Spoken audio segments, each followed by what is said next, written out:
Hey everybody, Rob Maurer here, and today we're talking a little bit more about the S&P 500 inclusion process for Tesla. That'll happen later this week, so we're now about 3 trading days away from that price and weight being finalized for Tesla in the index. My understanding is that will be finalized upon market close on Friday, December 18th, though of course the official announcement says that it won't begin trading as the adjusted index until Monday, December 21st. For our purposes though, the 18th is the day to watch. As we get within 3 trading days of that, it starts to get more interesting because a lot of these S&P 500 index tracking funds state that in general they make these rebalancing adjustments, these trades, within 3 days of the event. As we have talked about in the past, though, different funds have different guidelines, and in general they are just guidelines, meaning they can be adjusted as needed for special circumstances. So nothing concrete there really, but as we get closer, in general it should get more interesting. All that as a preface to say that today we're going to be looking at what some of the biggest funds that track the S&P 500 are doing in regards to their position on Tesla the last couple of days. We also have some other interesting news on the stock, a rumor out of Fremont on the Model Y, and a couple other stories as well. First, let's take a look at the stock price though. Tesla today finishing down 1% to $633.25. That compared to the NASDAQ actually up for the day pretty significantly, up 1.25%. As for volume, I would say again relatively low today, about 44.3 million shares traded hands. That is lower than the average volume that we have seen since the S&P inclusion announcement. So while we have seen the overall volume increase since that S&P inclusion announcement almost a month ago at this point, relative to the volume that Tesla had been seeing for the 3 months prior to that announcement, we haven't really seen huge spikes. A few of you have correctly pointed out though that here we are looking at shares, and if we consider the actual dollar value of those shares, certainly the dollar volume is quite a bit higher than what it would have been, 6 to 12 months ago. But when we're looking at 1 month to 3 month time periods, the differences aren't as significant.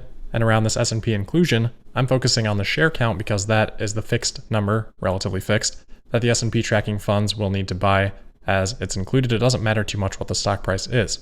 With that being said, let's get into actually looking at what some of these larger tracking funds are doing. So we're going to look at 3 of them, the SPY by Spider, IVV by iShares, and then VOO by Vanguard. Huge shout out here to Gary Black on Twitter for pointing out that some of these tracking funds actually do post every single day their holdings in what's called a portfolio composition file, or PCF. From what I can tell, it is the ETFs, or exchange traded funds, that are tracking the S&P 500 that do post these PCFs, and that's in contrast to mutual funds, which I believe do not post these. So ETFs, those trade during the day, you can buy and sell them like stock, versus mutual funds, which may end up tracking the index almost identically to an ETF following a similar index, only trades once per day. Alright, so those 3 funds that I mentioned, the SPY, IVV, and VOO, together make up about $700 billion in assets under management. That would be about 10 to 15% of the total assets that track the S&P 500, which, as we've talked about many times, is about $4.6 trillion according to the last update, which was at the end of 2019 from the S&P 500. So we are looking at a decent sample size here, but it may not be completely representative of what this 4.6 trillion in assets is doing as a whole. Going in order of size, we'll start with the SPY first. So it has about $314 billion in assets under management. The last portfolio composition file is for their holdings as of December 14th. So that would have been as of Monday. As I'm recording, it is December 15th, but it doesn't look like we have that daily update yet. We'll certainly keep our eyes peeled, but if we download the daily holdings as of the 14th and we sort by ticker symbol and we look in the T section, we can see that the SPY does not currently have a position in Tesla. With Tesla poised to come in at a weight of about 1.5%, the SPY alone should need to buy roughly $5 billion of Tesla stock, or roughly 8 million shares, and as of this report, presuming this is accurate and there's not something that I'm missing here, they currently own 0.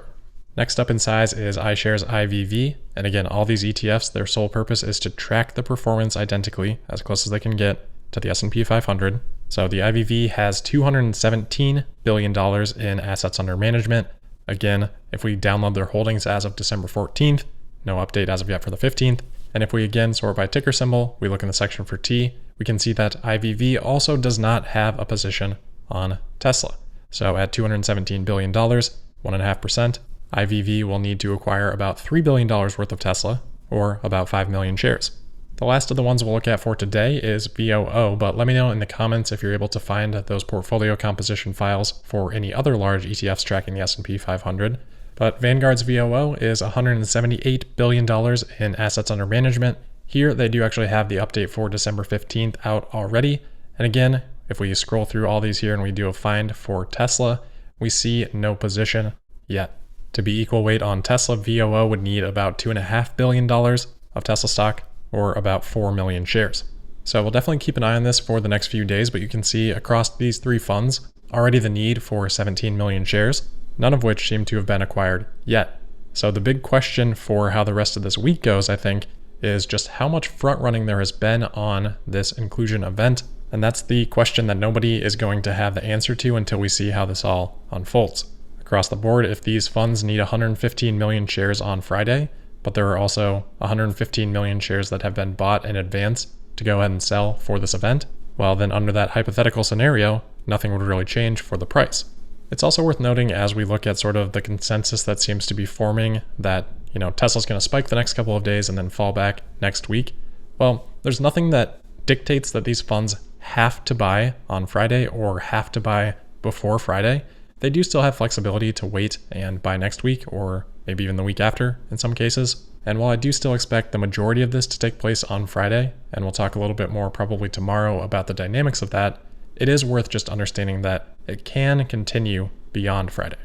All right, next up here, we're going to stick with the stock. I've been seeing this thing go around today that was created for the subreddit Data is Beautiful, and it highlights that Tesla stock was featured in Google Trends Year in Search 2020 recap.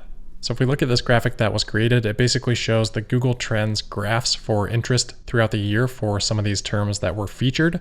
So it shows things like coronavirus, Zoom, Donald Trump, and Joe Biden. And then it also has Tesla stock on here.